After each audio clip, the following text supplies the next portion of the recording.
jam I lumtur që një njeri e gjeta, ajo ka qenë nona ime.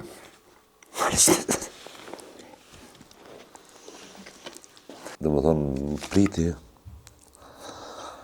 unë priti edhe u martova, I po 2 fëmijë që I kam, edhe vdiqën. Pse brenon? Tha djali jam, tha kur dal me ta bo paketën gati, tha, e prejnë rrugën, tha s'm flasi. Ka momente të cilat I kam kaluar në përburgje të ndryshme të Serbisë me shokët e mi, që kur nuk I ndroj me disa momente të ditëve të sotit, të ditëve të lirisë. Sepse kanë qenë ditë me cilët kam kaluar aq mirë, me cilët ata, se unë isha më I riu nga ata, unë isha atëherë 21 vjeç, ata ishin 4 vjet e më shumë më të vjetër se unë, edhe më kanë udhëzuar një farforme të jem kjo që jam sot. Më kanë udhëzuar se duhet të bëhem spari I fort, të mos mendoj për dënimin e madh të cilin e kam, sepse unë duhet të dal I shëndosh si fizikisht, si psikikisht, sepse I hyj edhe familjes, edhe adheut, edhe gjithve. Kanë qenë këtu këshilla të cilat vërtet I kom marrë kështu, edhe për mua me rëndësi ka qenë për shembull, a kam libra sot lexoj, a kam fletore, a kam laps e këto gjëra tjera. Natyrisht se kam mërzitë çdo njeri kur dëgjon ndonjë lajm të hidhur nga familja, ose andej, ose këndej, çka unë fatkeqësisht kam pasur mjaft.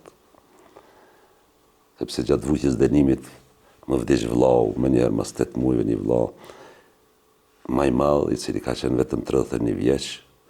Edhe tani me nzyra tjera plot, cilat kanë ndodhur, por jam munduar ta mbaj veten sepse në momentet kur ti nuk je faktor të ndryshosh diçka, I kam thënë vetës, largohe nga koka, del shëndosh dhe gjallë nga burgu.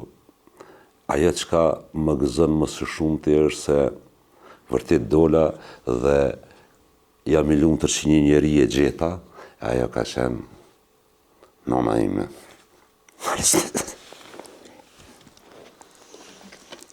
Nona ime ka hek shumë. Si vajzë, I ka vdek vllau 18 vjeç, motra 23 vjeç. I ka vdek djali 31 vjeç, ka mbet pa burr në moshën 46 vjeçare. Më dënuan mu, 20 vjet. 2 vllazër tjerë I qiti jashtë se I lypshin me shku ushtara, po kupton? Po ja tani unë priti, edhe vinte në burg, nona qysh janë, mos u mërzit djali jam se s'ka dënu Zoti. Po shkave m'ka dënu. Po kime ndalë djali jam. Ajo vdishte në 2008. Dhe më thonë, unë priti edhe u martova, I po 2 fëmijë që I kam, edhe vdiqën. Ka vdekur pa u shpall pavarësia. Pavarësia u shpall me 17 shkurt, ajo ka vdek me 3 janar. Dëgjoj, nënat shqiptare vërtet janë heroina. Por unë tash po flas për nënën time. Secila nënë shqiptare ka nga një histori. Secila nënë shqiptare ka nga një krenari. Unë nënën time kur rash në burg e lash vetme sepse 3 vjet më parë, 2 vjet e gjysmë më parë I vdiq burri, përkatësisht vdiq babai im. Pasi rash në burg vdiq edhe vllai I madh në Amerikë, I ri edhe ai. Nëna mbet në shtëpi me flamurin, me haxherën, se motra tjera ishin të martuara dhe vllau gëzimi ishte jashtë shtetit. Në ndërkohë u kthye në Kosovë pasi rashun në burg. Edhe ajo gjitha vizitat që mi bënte zakonisht vinte çdo 2 muaj sepse Pozharevci dhe Feriza I larg dhe s'kishte mundësi të vinte çdo muaj. Edhe ashtu kemi pasur të drejtë vetëm një herë në muaj vizitat të këto. E di sepse për 14 vjetë burg i kom pasur gjithsejt 102-3 vizita, se i kam të shenura. Më thënë se i burgosri s'ka që ka bëntën edhe i shenon edhe kur shumë ka ardhur edhe gjitha ato. Por, ajo, sa herë vinte, thashte, më tregonte ose, pyetja unë, si është ky, si është taj, e më shikon të mirë, e vrejat, non bre, pse s'pun flepa, djali ja. Mirë janë krejt, po, mos vetë fort, vetë për që të barë këntunë, pse bre non.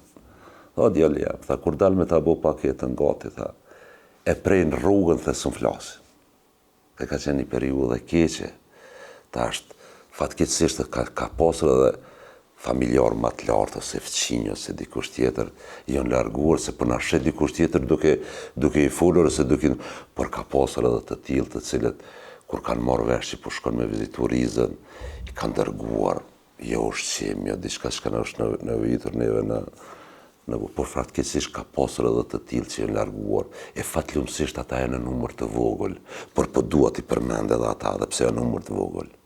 Po, e nëna në burg, i më jep të kurajo. Mos më mërzej djali jam, se s'ka denu Zoti. Po, t'ka denu insani,